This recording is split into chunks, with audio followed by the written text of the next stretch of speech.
morning. Someone called Dr. Silo saw in his dream that God was telling him to build such a fabulous building.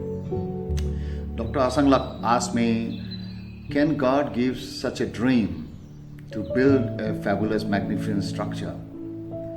Well, I can't support that from New Testament perspective because we see Jesus having different emphasis. Incidentally, my devotion this morning is from Mark chapter 13, which is about the signs of the end of the age. And the passage begins with such a discussion on magnificent building. Let me read from NIV. Subscribe our channel and hit the bell icon so you will receive more notification. Chapter 13, verse 1. As he was leaving the temple, one of his disciples said to him, "Look, teacher, what massive stones, what magnificent buildings. Do you see all these great buildings?" Replied Jesus, "Not one stone here will be left on another. Every one will be thrown down." Jesus was talking about the sign of the end of the age, where magnificent building will not be so much important. What will be most important for people to, number one, be on watch. In this chapter, the word watch is repeated 3 times in verse 5, verse 34 and 37. It says, be on watch. And in verse 9 again it says, be on guard. Don't get deceived. First reason why you don't get deceived, because people will come talking about me. The false Christ will come. False prophet will come. And they will use my name. So be on guard. At the same time, there will be war, possibility of war. We read that nations will, verse 8, nations will rise against nations and the kingdom against kingdom. There will be earthquake in various places and famines. So earthquake, famines. We also see persecutions. People will be persecuted in the name of Christ. They will be flogged in verse 9. You must be on your guard. You will be handed over to the local councils and flogged in the synagogue. There will be also abominations. People will do blasphemous things against God. There will be natural calamities towards the end. The sun will be darkened. We read in verse 24. The moon will not give its light. The stars will fall from the sky. And then also there will be clear visibility of the second coming of Jesus Christ. Verse 26. At that time, men will see the Son of Man coming in clouds. So be on watch, be on guard.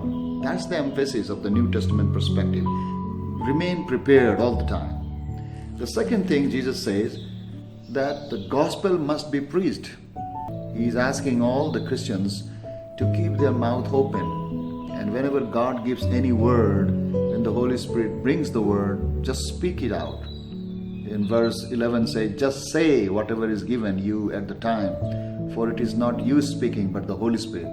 So be bold and courageous and speak out when the Holy Spirit wants to speak through you. The third thing, we see the emphasis on prayer. Verse 18 he says, pray. Pray that this will not take place in winter, because those will be the days of distress, unequal from the beginning when God created the world until now, and never to be equal again. So pray. Pray so that when the suffering comes, it doesn't come in a time when you and I are not prepared to face it. He says, pray that it will come in a winter time so that you can handle it. Pray that you will remain firm.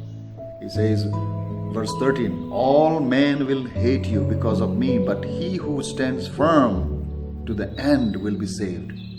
Pray that you will remain firm till the end. So I do not see so much emphasis on building structures.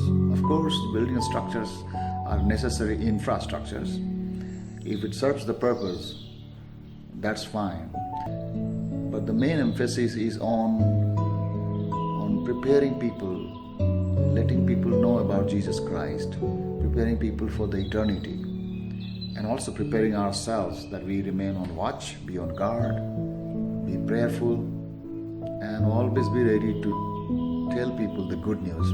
Be courageous and bold. So that's the emphasis of the New Testament. That's the emphasis of Jesus Christ.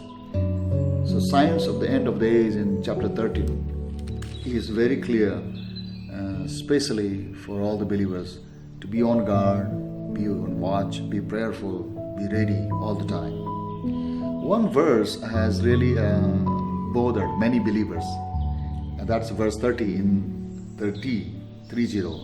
chapter 13. Jesus also say, I tell you the truth, this generation will certainly not pass away until all these things have happened. Some manuscript says, I tell you the truth, this race will certainly not pass away. So it's a little bit difficult. Well, 2,000 years of history has passed. But whether we should read this verse as this generation will certainly not pass away, or this race will certainly not pass away. Of course, natural calamities happen. A lot of people were persecuted even in the first century. And natural calamities is still happening, and people are persecuted even today. But perhaps the worst is yet to come. I want to hear from you. What is your take on this verse? And so give your comment. Look forward to hear from you. Have a wonderful day. Blessings. Subscribe our channel and hit the bell icon so you will receive more notification.